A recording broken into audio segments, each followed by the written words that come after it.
What's going on, everybody? GemMint here, back with another recent reads. Finally read the new 52 Swamp Thing by Scott Snyder and Charles Soule. So many people have recommended this to me, and it was a hell of a ride. We're going to do a deep dive, thorough review. You can see the runtime on the video. Before we jump into it real quick, I want to thank Street Level Hero for sponsoring this video. They have exclusive variants with new drops every Tuesday and Thursday, and they're selling out so fast on Whatnot that they haven't even been listing them on the website. So you got to be following Street Level Hero, that Spider-Man booth over on Whatnot, and give me a follow while you're over there as well. With that being said, let's jump into Swamp Thing. All right, guys, so here we have a better look at the dust jacket. Swamp Thing, the new 52 Omnibus by Scott Snyder, Charles Soule, Jesus Saez, Yannick Paquette. Great creative team here.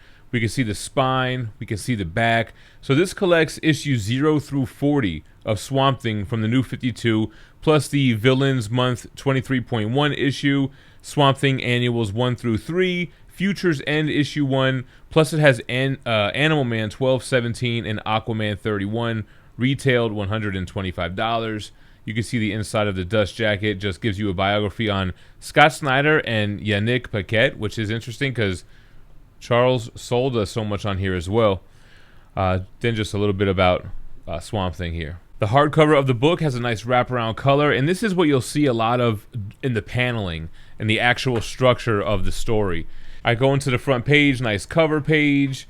We have here some credits, but what it doesn't have is a table of contents or any kind of page numbering. So even though it gives us what it collects in the back, you don't know what you're reading as you're reading it. They all have just a non-trade dress version of the comic you're reading, so I guess you could try to keep track like that, although I'm not sure when you'll know when you go from issue whatever to annual 1. But great covers by Paquette here. And this starts off, it's the new 52, right? So DC Comics had a bunch of new origins to tell. I don't want to say it's required reading to read Alan Moore's Swamp Thing prior to this, but you kind of really miss out if you haven't read it. So what Scott Snyder does here is almost like a retcon of sorts. Alan Moore's Swamp Thing, it was very clear that he wasn't a man that was transformed into a Swamp Thing. He was literally, the body was destroyed, and Swamp Thing was this own entity with like the consciousness of Alec Holland.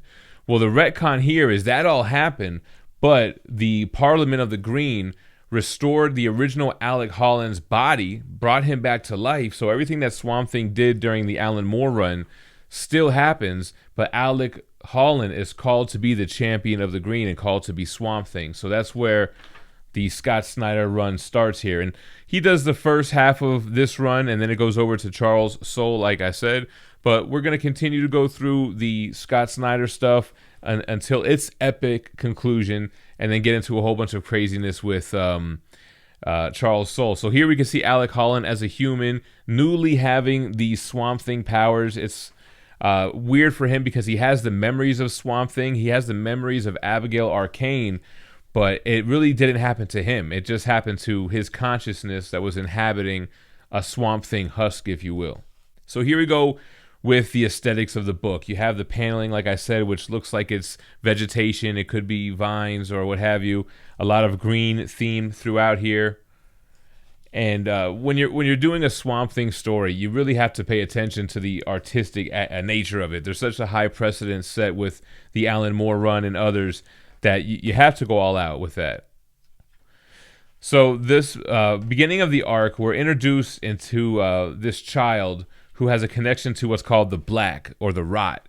So that's where we get the first glimpse into these other types of planes of existence. We have the Green with Swamp Thing, which we know, but the Rot is it's an entirely different realm, and it has its avatar as well. Right now we see these flies going inside these people's ears. They twist their necks around, and they're kind of like zombies. And that's what's cool about this Swamp Thing run as well. They sprinkle in these little kind of supernatural one-off situations that Swamp Thing would go through, during the original days. He gets met up by this masked motorcyclist. Come to find out, it's Abigail Arcane. I forget what I called her earlier. Abigail Arcane with a bad new look. So She gets back into his life. Then we get the origin of her little brother, who ends up becoming the main villain here, who has the connection to the Rot. He's like a bubble boy, has this disease.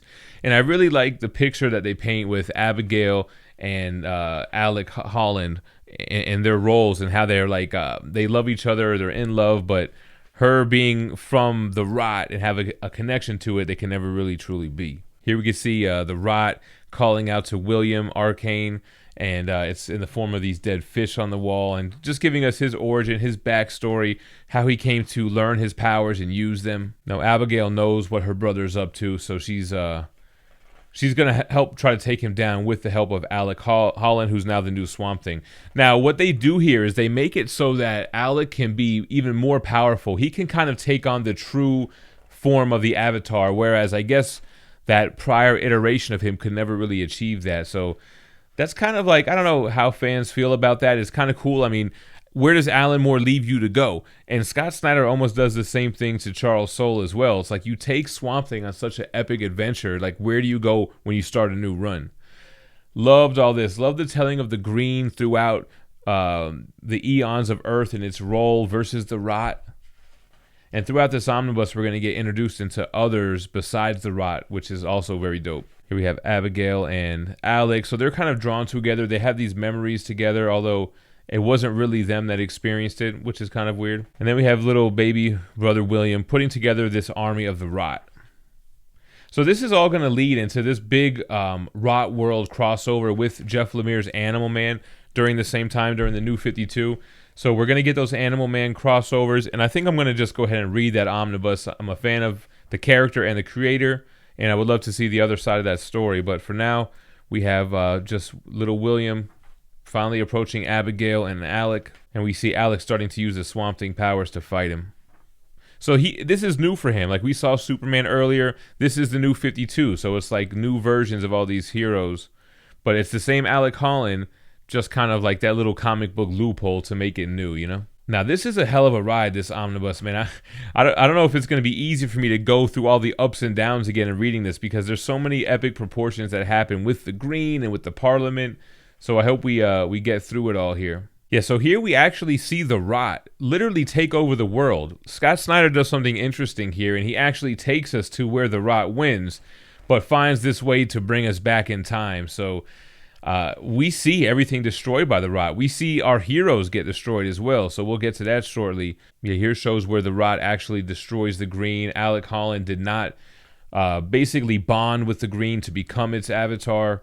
Therefore, the Rot took over. And look at the paneling here. It's amazing.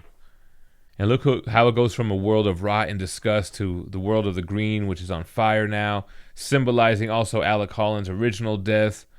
Him talking to the Green and the Parliament of the Green, that plays a big role here. Prior avatars who have died as Swamp Thing and you know, basically went to their heaven, which is the Green, to be on this council. So very cool to see how he's fighting back, fighting the Rot with the Green. Again, amazing artwork here. And they do a lot of cool stuff with Swamp Thing during the Scott Snyder run here. He grows wings. He ends up getting this badass armor as this new Alec Holland starts learning how to use these powers for the first time. So here's an iconic pinup here from this run here. Swamp Thing with the antlers and the wings. It does seem like throughout this run, which it felt like a very long run, man, there's always like these extreme highs and stakes that seemingly can never get through, but always kind of manages to find his way, you know, find some type of loophole. Now, this is when Abigail finally gets converted over to the Rot, and there's this whole kind of arc with her as she ends up accepting her role as the avatar of the Rot. But, you know, at first it's like one of those things where it's looked at like a bad thing. She's trying to avoid it. She ends up finally accepting it, and that's her role. Now, her grandfather or father, it gets a little confusing. I think she thought it was her grandfather, but it ended up being her father. Ends up being the big bad villain of the Scott Snyder run. Here we have Abigail kind of embracing the Rot and taking down her little brother William. Her like finally reuniting with Swamp Thing. They finally give in to each other. At first, it's a little awkward for them. And then, again, the rise of Anton Arcane, the big bad villain. This is kind of from the Rot's perspective, showing how they've been keeping their eye on Abigail and the whole Arcane family since, you know, she was a baby. She's always had a connection to it, just like Alec has always had a connection to the green. So this is where the Parliament of Trees have access to Earth from this swamp here. So this was showing Alec's wife, Linda, and how the Rot killed her. How Anton, I think, was behind it, matter of fact. Because that was a big thing in the beginning, that he lost his wife, Linda, that he was married to before he met Abigail. He didn't meet Abigail until he was Swamp Thing. Again, look at the paneling here. Awesome. And then we get the introduction of Animal Man. So like I said, basically his Jeff Lemire run crosses paths, and they have those crossovers here where it's the big Rot World kind of event. Now, Animal Man has the powers of the Red, so that's what we're introduced to. He's the avatar of the Red. Similar to how Swamp Thing's the avatar of the Green, the Red being the living, the meat, the flesh, the blood. So he could kind of tap into any animal and see through them or borrow from their powers, kind of similar to how Swamp Thing could do that with plants. And it's kind of like prophesized that they'll need to work together to take down the Rot. So they'll need to team up here. Again, awesome covers. I just wish I knew what issue it was. I almost wish it had the trade dress. I wish we had page numbers and tables of contents on these, but for some reason, this omnibus just wasn't printed that way. So the big thing was that Animal Man and Swamp Thing go into the Rot for what felt like a short amount of time, but it ended up being, I think it was years or so. He comes back to the planet, and it's been officially taken over as Rot World while he was down there trying to, prevent this from happening.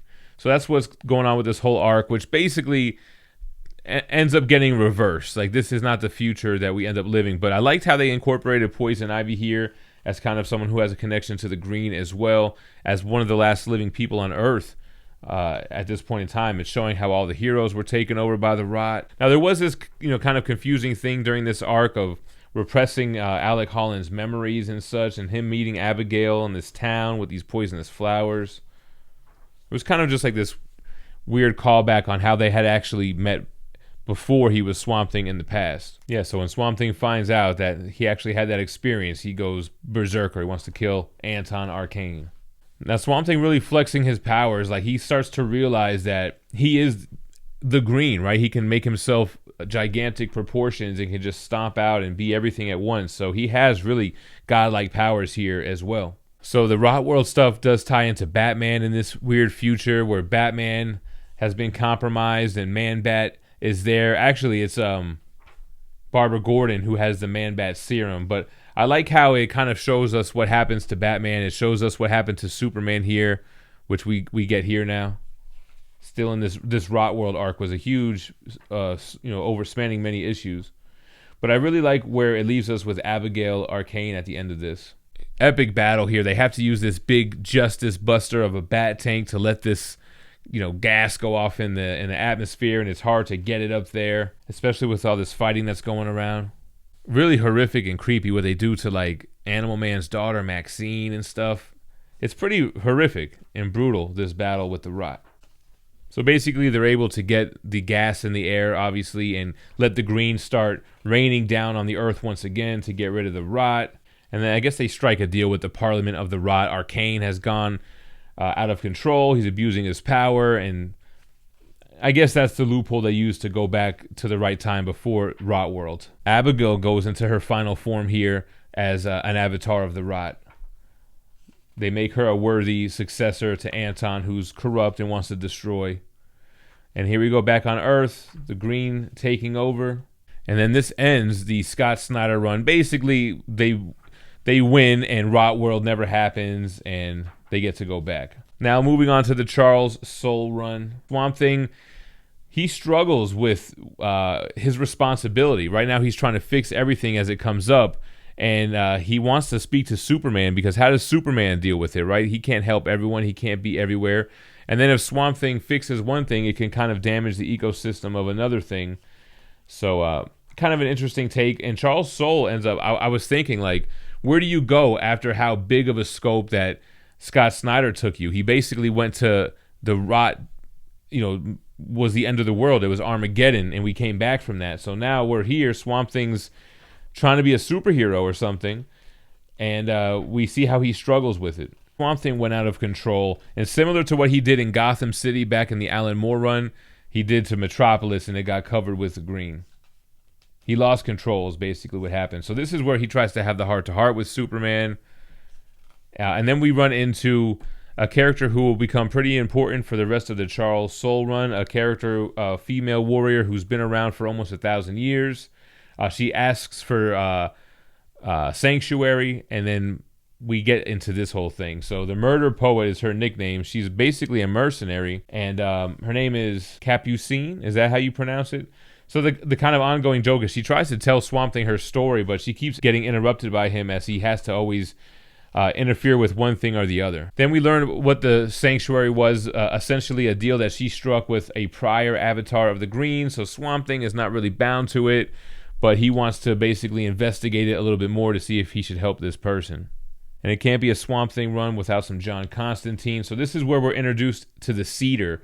So it's basically the start of a new villain arc, this person who has these seeds that he can make them grow into whatever somebody asks for. Here, it's an old whiskey town. The town has been in shambles ever since they closed the mill or the distillery. So he made them a whiskey tree, a tree that bears the fruit filled with the best whiskey you've ever had. But Swamp Thing steps in to correct these things that this cedar is doing because it affects the natural balance of things. And the whiskey kind of makes these people evil at the same time, so which actually infects John Constantine, because you know he was all about the whiskey, and he ends up becoming evil, the king actually of this town. And we have this John Constantine versus Swamp Thing arc, which is actually pretty cool. Again, when Swamp Thing's down, he gets his bearings and then realizes, hey, I am the island, and can just easily defeat somebody physically until he can get the upper hand on, you know, the poisonous flowers and whiskey that was attacking him. Then we get somebody who knows Alec Holland calling him out here. And it's back to the Arcane stuff with this whole patchwork arc. So Arcane right now is trapped in his personal hell, which is basically like heaven for anyone else, where nothing decays, nothing rots, everything lives forever. He's been placed there by Abigail, who comes to visit him. She kind of teases him, gives him a little bit of the rot, just to get some information from him. So he delivers, but that ends up being a mistake. He ends up being able to break out of here later on after he tells the story of her mother and how she really died and this whole backstory. She basically wanted to know more about her, and he sneaks himself from the Green, which is pretty cool, by throwing his eyeball into the portal that she vanishes into. So then his eye shows up in this rotten piece of fruit on Earth. So that'll play a part later as we're back to the Cedar arc. Now, Swamp Thing's posted back up at Abigail's old house. He's got his new warrior with him as he confronts the Cedar, and the Cedar's all deformed. He's kind of got a little bit of a power of the Green, but not nearly as much as the Avatar has. But it's basically somebody who, we get the backstory, he found out about the Green. He wanted to do whatever he could to somehow tap into that. And we learned that the Parliament of Trees, the prior avatars, they have a couple of prospects. Each avatar has their own that they have as their personal favorite, and he was one that was basically on deck to be an avatar of the Green. This is cool, again, showing avatars throughout time on how even during like dinosaur times there was an avatar of the Green, feudal Japan times. And then this is our boy the Wolf, who has a huge arc in this run here, and it's kind of like Swamp Thing's mentor in the Green. He lives in this fancy house that he's constructed, been there 500 years, but I think it was a lot longer than that, actually. As we get introduced into another very important character, Lady Weeds, who's a character that lives within the Green as well. She's not an avatar, but she's of the Green, and she ends up playing a huge role later in here. I think I like the Charles Soule run better than the Scott Snyder run, because Scott Snyder was pretty epic in proportion. In the scope, it was almost like what he did with Death Metal, but just for like Swamp Thing's perspective. But Charles Soule went and played with a lot of different ideas. Him visiting these different, these different people that he needs to kind of talk to. He's been challenged as the Avatar, so he's kind of going to get some wisdom. And then we go to this blue place, and this is a big reason, besides the origin that Scott Snyder retconned here, is that this blue Swamp Thing is the actual Swamp Thing, or at least one of the consciousness of the Swamp Thing from the Alan Moore run, where he went to the Blue Planet and created the whole Blue City and all that stuff. and he'll play a role to team up with Alec Holland's Swamp Thing later on. So pretty cool. Look, like this art here too, man. Talking with these other avatars. It's kind of like consiglieres and such. Yeah, he's got to go one-on-one battle with the Cedar. It's kind of like in Black Panther, the movie. The Cedar is essentially challenging him to be the Avatar. And some of the Parliament's like, hey, I chose the Cedar. I think he should challenge Alec. So he actually does get bested by the Cedar. He doesn't die. He comes back and he could kill him. And he hesitates. And because he hesitates and doesn't listen to the Green, who at this point is now kind of implementing their will in his mind, they sever him from the Green because he doesn't finish him, essentially, and they give the power of the Avatar to the Cedar. Now he's Swamp Thing, essentially. He goes back to Swamp Thing's home. He has the memories of all the other avatars throughout times, everything that they have done and will do. So he's back there. Now he's terrorizing back at Swamp Thing's home. And essentially, you know, the Cedar is ruthless, and he wants the Green to take over everything, kill everything else. He doesn't really want balance. So Swamp Thing can't just chill out in the Green and hang out. He's got to get out there and basically take his powers back. And in doing so, he does get help from Lady Weeds. They sever the Parliament of Trees from Earth, separating the Green from Earth, allowing Swamp Thing to get through that portal and take down the Cedar once and for all. Now, he does so in a way that will get attention from Aquaman by basically turning the whole world green and showing the Parliament that he's worthy of being the Avatar. So in doing so, the Parliament of the Green is no more. He actually brings them all back to Earth in their human form. So you have the Wolf, you have, is it Brother Jonas and Lady Weeds. So now they're humans. So he's got more people living in Abigail's home there with him.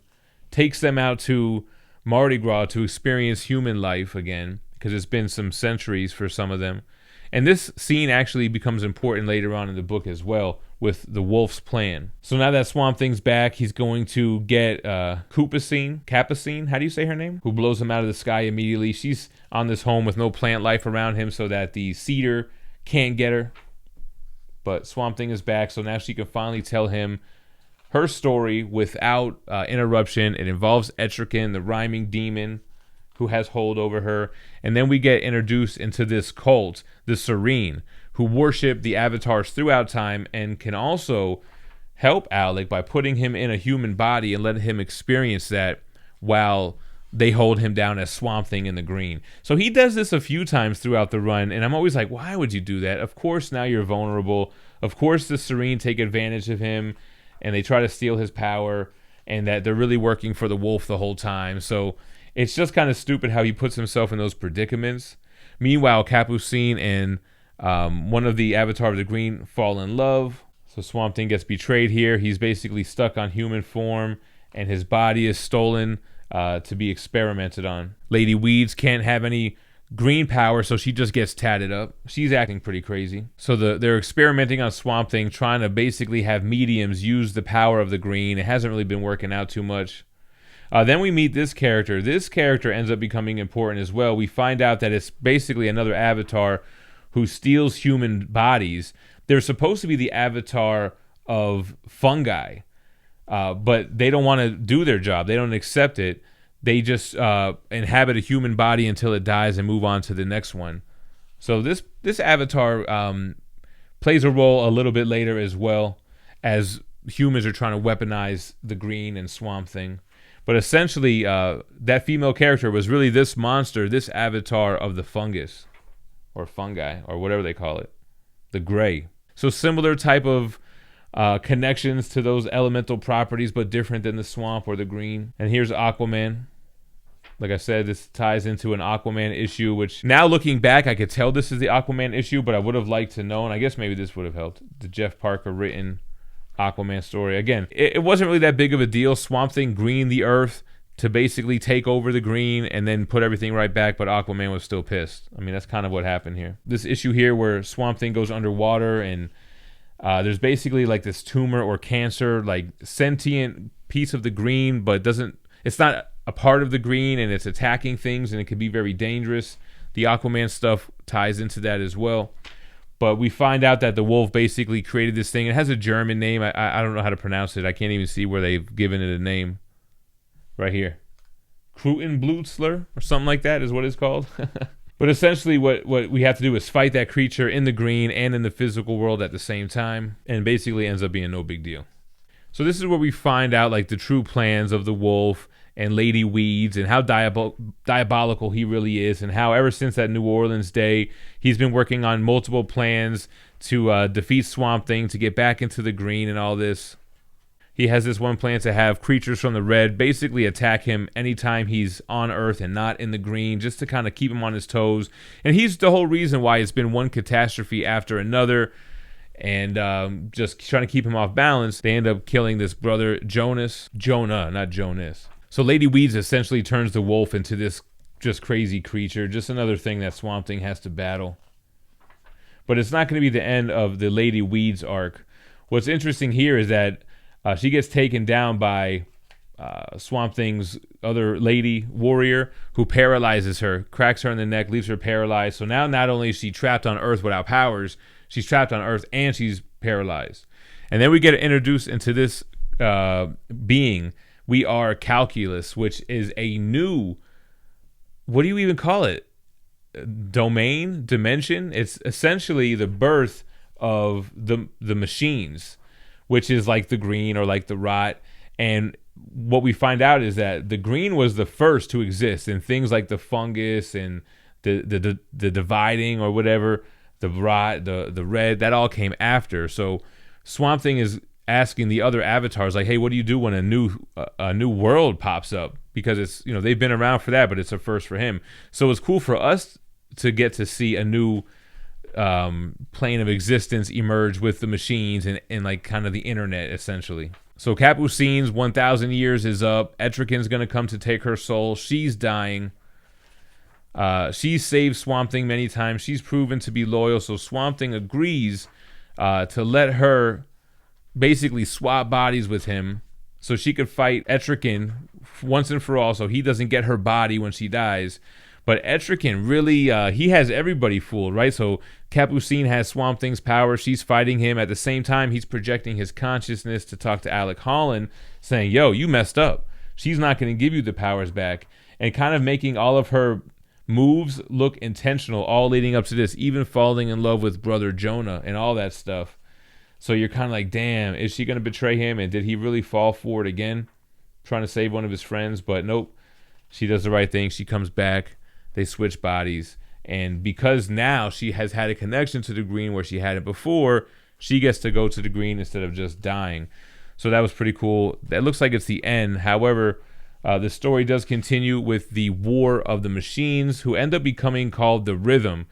They mention that they don't have an avatar. They've never seen a reason to have it. They're more about being efficient. They want to manage the green. Swamp Thing isn't having it, which causes them to reconsider them having an avatar, and they choose one. But they want somebody who's familiar with the role of how to be an avatar. So that's when we end up bringing Lady Weeds back into the mix. She's familiar with the green. After much deliberation between the consciousness of the Rhythm is what they end up be calling, we get our new avatar with Lady Weeds. So this is kind of her death and resurrection, just like what happens with other avatars. She kind of has like Fifth Element lady opera singer vibes. Constantine's the one that warns him that essentially anytime you have a new plane of existence like this or a new entity, it always leads to war and that he needs to be ready. Lady Weed shows her worth to now the Rhythm by immediately teaming up with the Gray. The Gray doesn't want that role anyway, so they double up their forces, and then she picks up on Anton Arcane, who has, like I said, gotten back into Earth by throwing his eye into that rotten apple. She gets him to be a general, somebody who's very familiar with this type of play as well. He just also so happens to have the body of Alec Holland. So I guess this is the body. Dang, I don't even know which one this is.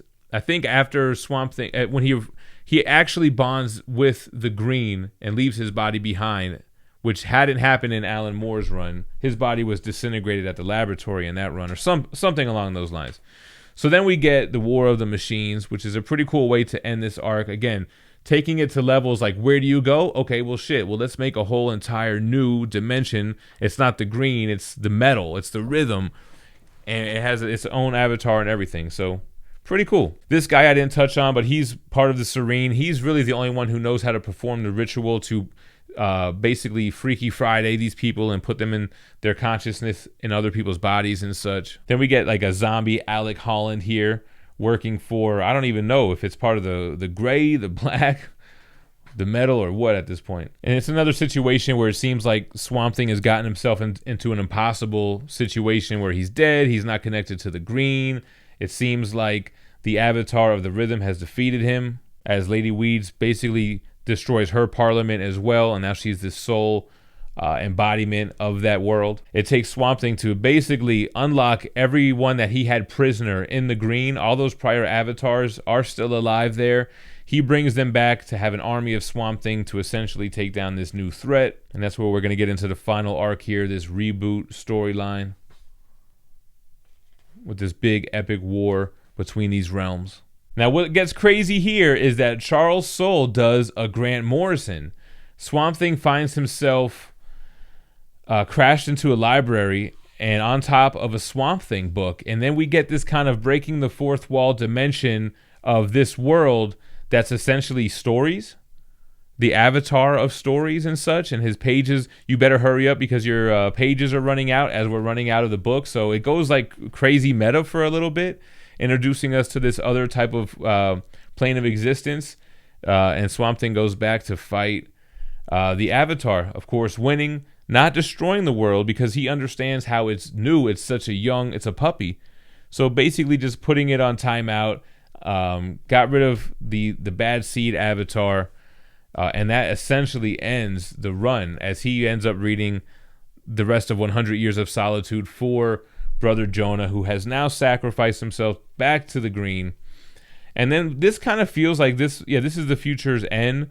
So this is after the main story, just Charles Soule goes 5 years after Future's End into this kind of dystopian future as well. He has to basically talk with the avatars of the gray, of the red. This is one that I feel like we just learned here, the Divided, which is, what is it? I think it's bacteria, the realm of bacteria, essentially. Talks with Arcane at the Rot. Basically, it was just a Future's End tie-in that you probably have to have read that main story to get more of it. But essentially the end of that future, literally Future's ending.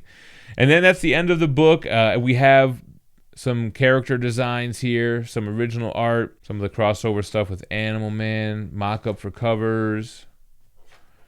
And let's jump into the final thoughts. All right, guys, there we go. Hell of a ride. You have Scott Snyder, which takes us on such an epic journey with the Green versus the Rot. And a lot of this ended up reminding me of what Jeff Johns did over with Green Lantern, with introducing the emotional spectrum of color. Now we're getting these different spectrums of, I don't even know what to even call it. I've been calling it planes of existence, or these worlds of the green, the rot, the gray. And then to a brand new one that was just introduced with the machines, the rhythm, and the different avatars. Man, it was a hell of a ride. And just like I said, when Scott Snyder brings you to this epic end of the world, rot world, and you think, where the hell do you go from here? Charles Soule goes to left field with it, and the stuff that they tied in with the Alan Moore, paying homage to that material, keeping that material to where it mattered. And it didn't get erased. They kind of just try to add to the Swamp Thing lore with that. So with all that said, I really dug this run. I think the artwork was on point on every issue. There weren't really any slow issues. There were a hell of a lot of ups and downs, a lot of times where Swamp Thing was placed in an impossible situation that he got himself out of. That trope started to feel a little stale, and right when it was probably overdone, the book ends right where it should. That little Grant Morrison trippy story world realm was kind of dope as well. So yeah, I definitely dug it. I recommend it. That being said, I still think the Alan Moore Swamp Thing is the pinnacle, the ultimate best Swamp Thing run so far that I've read.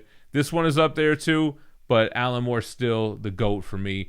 Let me know what you think about it in the comments down below. Give me your thoughts on this run, the Alan Moore run. And appreciate you watching. Stay minty fresh. Peace.